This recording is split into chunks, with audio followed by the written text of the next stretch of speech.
My name is Adeline Mercer, 28 years old, and if I had to define most of my 20s in one phrase, it would be this: almost enough.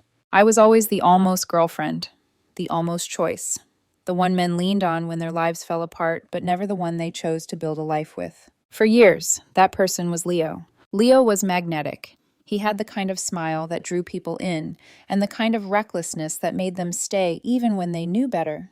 And me? I was his anchor, his late-night phone call, his safety net when another whirlwind romance collapsed. I told myself it was temporary, that one day he would see me as more than the steady shadow standing behind his chaos. But I was wrong. That night, at our usual diner, the one where the waitress refilled his coffee before he even asked, Leo stirred his cup with restless fingers, avoiding my gaze. That's how I knew something was coming. "Adeline," he began, his voice softer than usual, almost careful. "You know you're my favorite person, right?" My stomach tightened, the prologue to a heartbreak I'd heard too many times. He exhaled, raking a hand through his dark hair. "But I don't think we're meant to be together. Romantically, I mean." There it was, the dagger wrapped in velvet. "You're my rock," he added quickly, rushing to fill the silence. "I don't want to lose that. Can we just stay friends?" The waitress slid past, topping up my cup. She didn't even look at me. Maybe she'd heard this script at a dozen other tables. The script where one person begged to keep the lifeline while the other quietly drowned. I nodded, my voice steady, though my chest burned. "If that's what you want." Relief broke across his face like sunrise. He leaned forward, reaching for my hand. "God, thank you for understanding. You're the best. I was so afraid you'd hate me." I let him hold my fingers for a moment. One last free favor. Then his phone buzzed. His attention snapped away like a magnet. A grin tugged at his lips as he tapped the screen. "Jason just texted me," he said, excitement rushing into his tone. "You remember Jason from the gym?" I did. The same Jason he'd complained about last month for being emotionally unavailable, though apparently that quality had suddenly become irresistible. "He's finally single," Leo said with a conspiratorial smile. "Wish me luck." I raised my cup in a mock toast. Luck. And just like that, he was gone. Typing already, forgetting me before the door even closed behind him. The silence left in his wake was heavy. The waitress dropped the check on the table without a word. My check, as always. I paid, left a tip, and walked out into the cool night. Something inside me shifted with each step.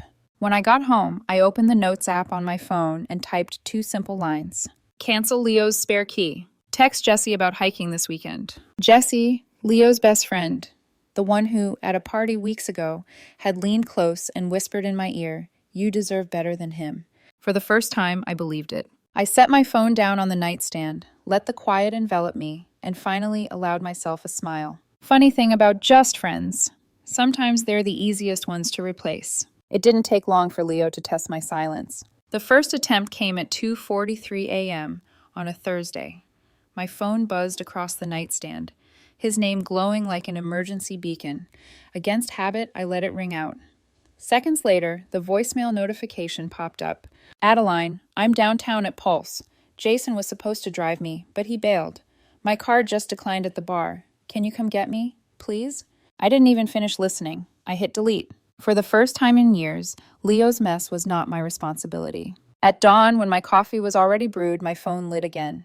A single text. "WTF, Adeline?" I typed back slowly, sipping my mug. Uber exists. The 3 dots appeared, disappeared, reappeared, then nothing. I could almost see him sulking in some all-night diner booth, Jason's leather jacket draped over his shoulders, fuming at the realization that his safety net had finally snapped. Later that afternoon, Jesse dropped by. He kicked his shoes off at the door, setting down a bag of takeout, and flopped onto my couch like he belonged there. "You look lighter," he said, eyeing me. Maybe because I'm not hauling someone else's drama around anymore. He grinned, propping his feet on my coffee table. "So you actually ignored him?" I deleted the voicemail. Jesse let out a low whistle, impressed. "The Adeline Mercer revolution has begun." His teasing made me laugh harder than I had in weeks. "Subscription canceled," I said, raising my glass of water in a mock toast. Jesse clinked his soda can against it. "About damn time." Leo lasted 11 days before breaking silence. "Hey, can you help me move this weekend? You're always so good at heavy lifting." The smiley face made my skin crawl, like he was still entitled to my weekends, my energy, my time. I typed my response one-handed while flipping pancakes. Busy, not lifting your shit. When I showed Jesse later, he nearly dropped his fork. Holy shit, he sputtered, choking back laughter. Who are you and what have you done with Adeline?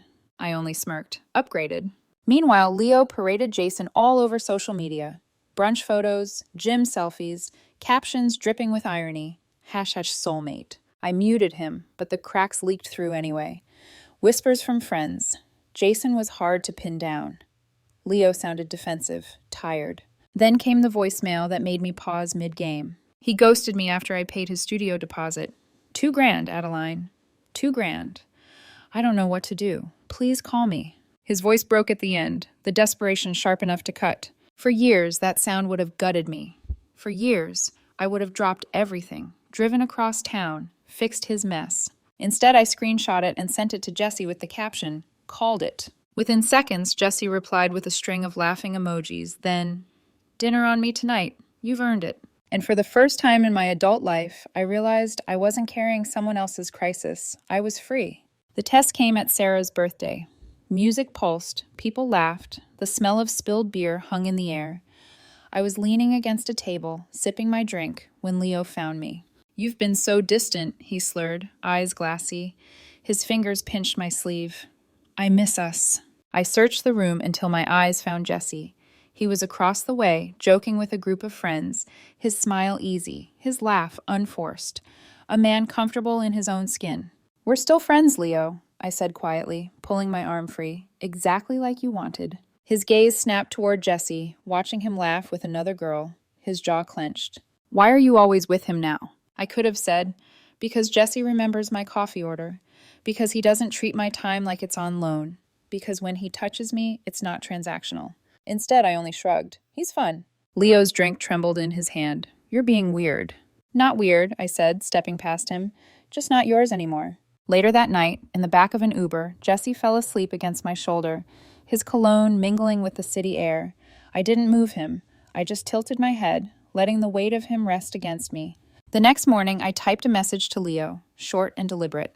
"FYI, Jesse left his hoodie here. I'll give it back when he stays over Friday." 3 dots blinked on screen. Vanished. Blinked again. Then nothing. Perfect. The night Leo finally confronted me, the air was thick with summer heat and music. We were on a rooftop bar downtown, fairy lights strung overhead, the skyline glowing like a postcard. Jesse and I were laughing about something ridiculous my coworker had done when Leo stormed over, a drink clutched in his hand. His smile was stretched too wide, his voice sharp. "So, what's the deal with you two? Best friends? Roommates? Or something else?" The music thudded around us, but I heard every edge in his words. Jesse glanced at me, letting me take the lead. I met Leo's eyes. Something else. For a heartbeat, silence. His face faltered, shock flickering like a crack in the mask. Then he let out a brittle laugh. "Wow, didn't waste any time, did you?" Jesse straightened, his hand brushing against mine beneath the table. Not possessive, just steady, grounding. Leo's gaze dropped to that touch like it burned him. From then on, the spiral began. He started showing up uninvited. The first time was past midnight. I'd just brushed my teeth when pounding rattled my apartment door. "Adeline, open up, it's me!" I peeked through the peephole. Leo, swaying, shirt untucked, eyes wild. I cracked the door but left the chain on. "What do you want?" "Jason ditched me." His words slurred. "I can't. I don't want to be alone tonight. Just let me crash." Before I could reply, Jesse's voice carried softly from down the hallway. "Babe, everything all right?" Leo froze. His eyes widened like I'd slapped him. "Is he here? You're serious?" "Yeah," I said flatly, "like I told you." He lunged, rattling the chain. "You're really sleeping with my best friend?" I leaned against the frame, calm. "Funny. I thought I was your best friend, right up until you needed a ride home from someone else's bed." His mouth opened, but I shut the door before the excuses spilled out. Behind me, Jesse appeared in sweatpants, rubbing his eyes. "Want me to deal with him?" I shook my head, wrapping my arms around Jesse's waist. He'll figure it out.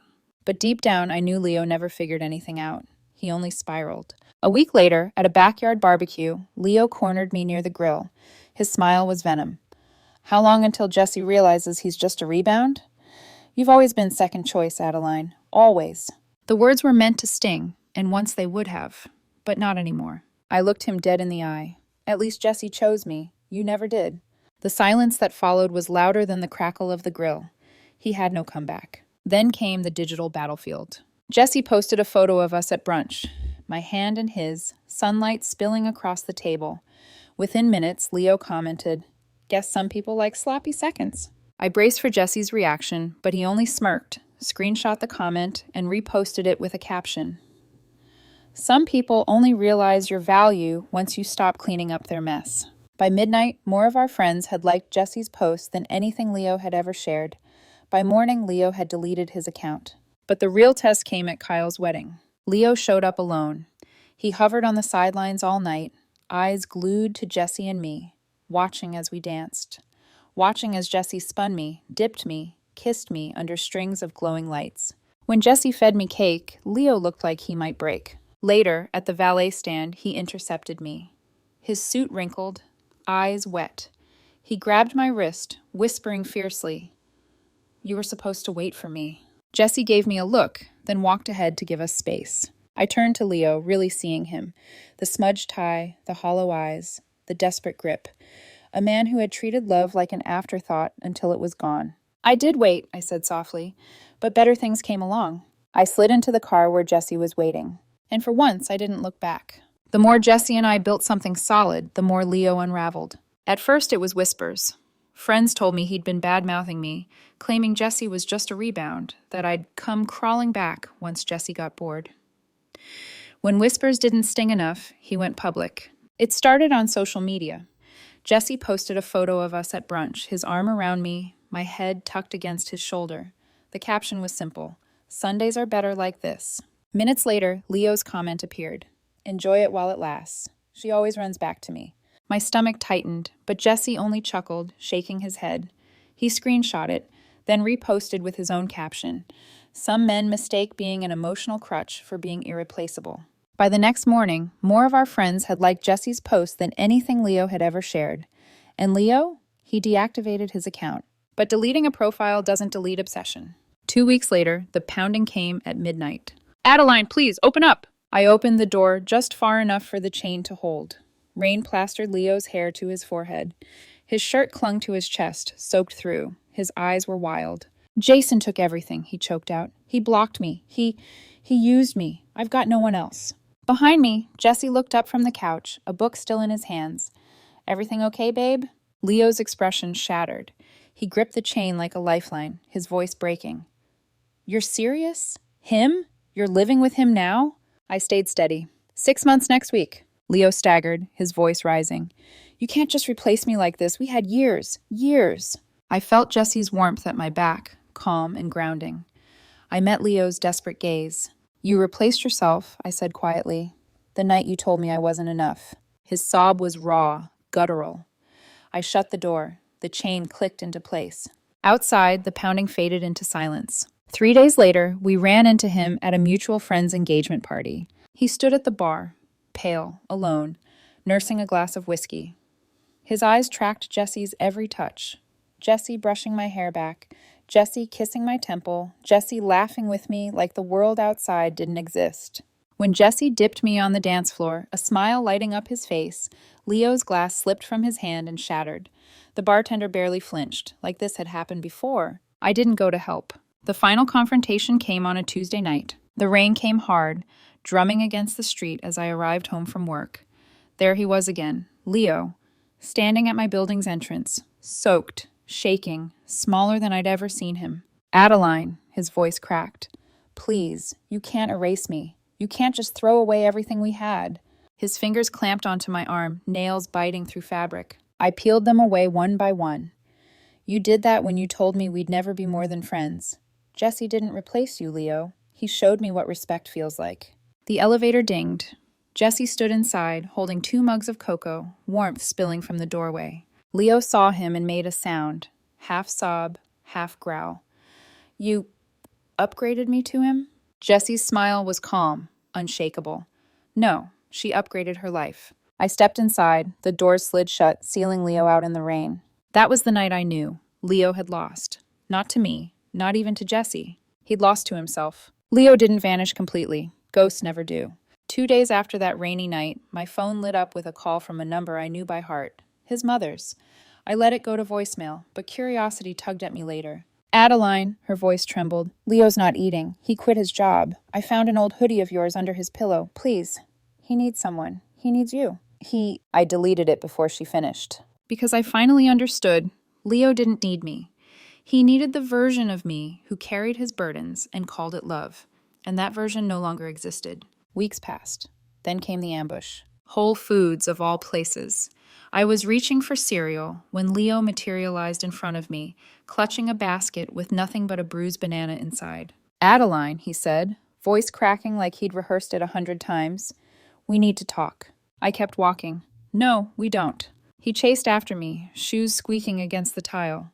You owe me that much. I stopped so abruptly he nearly collided into me. I owe you? My laugh was sharp. Leo, I paid your bills when you quit your job to find yourself. I stayed up all night talking you down after Jason ghosted you. I waited for years, and you told me I wasn't enough. His grip on the basket tightened, his knuckles white. Then why did you stop waiting? The answer was simple, though he would never understand. Because Jesse remembered my birthday without Facebook reminders. Because he split the check without being asked. Because when he said I love you, it wasn't followed by a but. But Leo didn't deserve that truth. So I just grabbed a carton of oat milk and said, you taught me my worth. And I walked away. Time moved on. Jesse and I built a rhythm, cooking together, leaving clothes at each other's places until we stopped pretending they were separate, arguing over Netflix shows, laughing 5 minutes later. It was simple. It was steady. It was real. Then one afternoon an envelope arrived, embossed, heavy. Jesse opened it at the counter and smirked. Leo's getting married. Some finance guy named Chad. I barely glanced up from chopping vegetables. Cute. RSVP? He teased. No. He tossed it straight into the trash, grinning. Already did? That night, tangled in sheets that smelled like us, my phone buzzed one last time. A number I hadn't blocked, though I should have. I just wanted you to know. I'm happy. I showed Jesse. He rolled his eyes. Reply K, then let's order Thai. But I didn't even give Leo that. I deleted the thread, turned off my phone, and kissed the man who never once made me beg for scraps of affection. Some silences are sweeter than revenge, and some upgrades are permanent.